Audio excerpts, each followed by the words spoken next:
the city, I guess, said yes to this 10-story building. Was it discussed at the time that this would obscure the cross? I wasn't there, of course, at the time. And my understanding, there probably were some discussions around it. And certainly, I think the development tried to make some accommodation for it.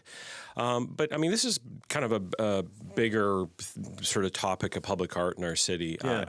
I think a lot of us kind of struggle. I mean, public art to me is very important. Recently, I was at the Vancouver Mural Festival fundraiser event, and Dan Mangan, who a lot of us know, spoke after performing, and he talked about the resonance and the importance of public art in the city and how it really can establish a sense of place. And by that measure, I don't think we've really succeeded. However, I think not. I don't know if it was expected when the statue was with the East Van Cross monument to East Vancouver, as Ken Lum's art, was put in at 6 and Clark back in January of 2010. I don't think people really appreciated what kind of resonance that piece had. It became really almost symbolic of, the working class east side of the city, and a lot of people love it. And I feel like it never really got its due in terms of where it was put. I think it was a bit rushed, put in just before the 2010 games.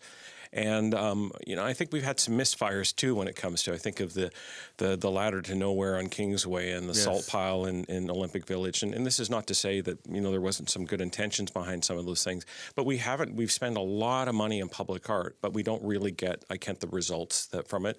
And this is why I want to have us take a look at this particularly iconic piece. Well, and you want people to engage more with it. What does that mean exactly?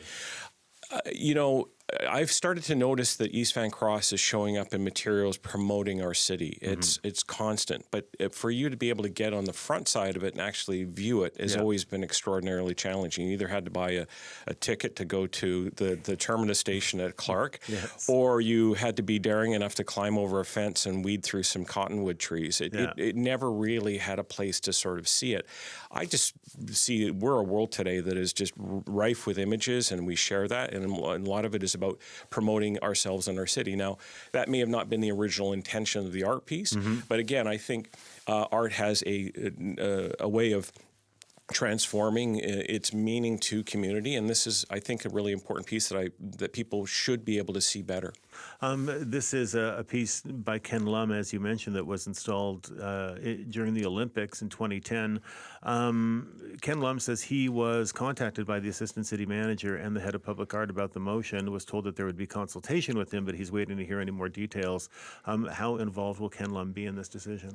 It's made very clear in the resolution of the motion that the artist has agency on this one, and it was always very important to me that the creator behind this, and including our First Nations, because of the meaning of land has to all three nations, that we really have a thorough consultation process. And it's interesting to me to see that already online there are different communities. They're saying what about us? What about us? It may not go very far. Who knows? It may not go anywhere at all. But I think the conversation about how we appreciate really important pieces of public art like this is an important one for us. I've been serving as the council liaison for the Public Art Committee for the last 2 years. I looked at the bylaws. They were established in 1991 when Gordon Campbell was the mayor. It hasn't really been updated. Our thinking about how we use those millions and millions of dollars to go through developments usually. So just to be clear, the motion talks about using public art money, which is set aside for buildings over 100,000 square feet or larger, and potentially having sponsorship for some of the conditions on the ground there. So the art will continue to be very much known as Ken Lum's Monument to East Vancouver, but the place itself, I think we can do a much better job of that. Part of your motion is that you want city staff to explore ideas for revenue generation, and this is from the motion, for instance, branded merchandise or on-site food and beverage offerings to support the monument's upkeep and enhance community engagement.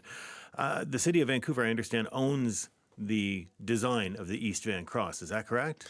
City own the art, but again, we would like to try and make sure that it all all sort of key players like the artists, for example, are really consulted in this one. But right now you can go down to a street on a shop on Commercial Drive and buy an East Van Cross sign. Nobody's making any money at the city. That's certainly not revenue that the city is seeing. I would sort of say that it is become iconic, but wouldn't it be nice to be able to go visit the place, sit down, maybe watch the sun go down, and have that experience of being there, whether you're a visitor or whether you're a local or not. But I think creating a sense of place and having a place there where you can, like with many parks and beaches, have a place where you can perhaps have, buy something as a keepsake is not a bad idea in this case here. Where would you see, what are the potential locations, and how would you go about choosing a location?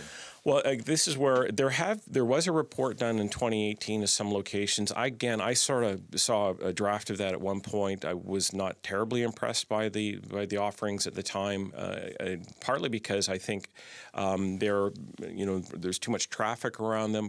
These have to be people places, really, and so that's one of the disadvantages of the Clark and Six is it was always kind of plunked down on two very busy thoroughfares, and very hard to see at the best of times. And I just always wondered, why didn't we do a little bit better job of it now? And this is a chance to have that conversation and hopefully get sponsors and the Public Art Fund to pay for it. And when you say to pay for what, the moving of it? The moving, when I originally came on and began talking about this, it was going to be about $250,000 just to kind of get the thing moving somewhere else. But if we are going to prepare the ground around it and make a plaza or something like that, there'll be more costs to that. So I think that we're going to have to be looking at, and East Vancouver has been the spawn of many very successful people over the decades, and I imagine some of them feel a real strong sense of pride and might want to be a part of this in some way. And when you talk about sponsors, are you talking about corporate sponsors? I think it would be really nice if it was individual sponsors, but people who've done well in business and enterprise and willing to give back to the community, which many do already in other fashions, and this just seems to me like a really logical one.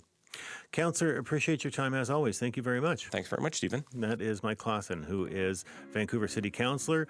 What do you think of moving the East Van Cross? Would you love it in your neighborhood? I sure would, because it's awesome, in my unbiased opinion, as an East Vancouver resident. So there.